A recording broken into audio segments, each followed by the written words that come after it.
Des images saisissantes. Cette scène de destruction prend place à Yopougon, quartier populaire d'Abidjan. Dans la nuit du dimanche au lundi 6 avril 2020, des habitants s'en prennent violemment à un chapiteau en construction, censé participer à la lutte contre la propagation du Covid-19.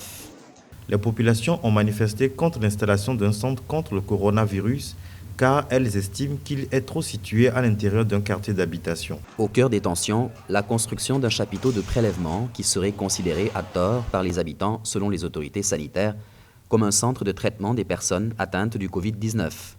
Si depuis, selon les dires des forces de l'ordre local, la situation serait revenue au calme, des témoignages d'habitants faisaient état de nouveaux affrontements dans la matinée du lundi 6 avril. Les autorités ivoiriennes elles-mêmes, je pense, à travers le préfet d'Abidjan et le directeur général de la santé, se sont excusés et ont reconnu le manque d'information et de communication. C'est vrai que tout le monde navigue à vue actuellement. Ce n'est pas une décharge, mais c'est à l'instar même de la gestion de cette pandémie, de la gestion de cette catastrophe mondiale par tous les gouvernants du monde. Donc, si je puis m'exprimer ainsi, c'est aux populations de faire en sorte de faire preuve de beaucoup plus de discipline pour éviter la catastrophe. Mise en quarantaine d'Abidjan avec le reste du pays, couvre-feu nocturne sur tout le territoire, fermeture de tous les commerces non essentiels, des écoles et des lieux de culte, interdiction de rassemblement. Les mesures prises par le gouvernement ivoirien sont déjà fermes et nombreuses.